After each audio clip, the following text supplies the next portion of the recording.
মুখ্যমন্ত্রীর সঙ্গে জুনিয়র ডাক্তারদের আলোচনায় বারবার কাটা হয়ে দাঁড়াচ্ছে লাইভ স্ট্রিমিং। দাবিতে অনড় জুনিয়র ডাক্তাররা। স্বাস্থ্য ভবনের সামনে অবস্থানের 6 দিন অতিক্রান্ত।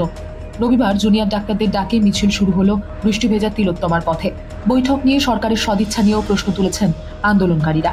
করুণাময়ী ধর্মতলা যাদবপুর শহরের বিভিন্ন প্রান্তে জমায়েত করে ডাক্তারদের মিছিলে মিশেছে নাগরিক সমাজ। আরজি নয়, দাবি কর, উই ওয়ান্ট জাস্টিস স্লোগানে মুখরিত মিছিল সল্টলেকের সেন্ট্রাল পার্ক থেকে স্বাস্থ্য ভবনের দিকে এগুবে। প্রথমে নবান্ন, তারপর কালীঘাট। একই ঘটনার পুনরাবৃত্তি, কিছুতেই জট কাটছে না। শুধু তাই নয়, কলকাতার একাধিক জায়গায় বৃষ্টি উপেক্ষা করে মিছিলে সামিল হয়েছেন একাধিক স্কুলের প্রাক্তনীরা। করুণাময়ী থেকে নার্সদের প্রতিবাদ মিছিল শুরু হয়েছে। উল্লেখ্য, শনিবার রাতে স্বাস্থ্য ভবনের সামনে ফিরে জুনিয়র ডাক্তাররা ঘোষণা করেন নিজেদের 5 দফা দাবির উপর দাঁড়িয়ে আগামী দিনেও তারা খোলা মনেই আলোচনা চান, কিন্তু সদিচ্ছা দেখাতে হবে রাজ্য সরকারকে। তাদের অভিযোগ, দেরির অজুহাত দিয়ে এদিনের বৈঠক ভেস্তে দিয়েছে রাজ্য, ফলে দরকার হলে আরো 35 দিন তারা রাস্তায় থাকবেন।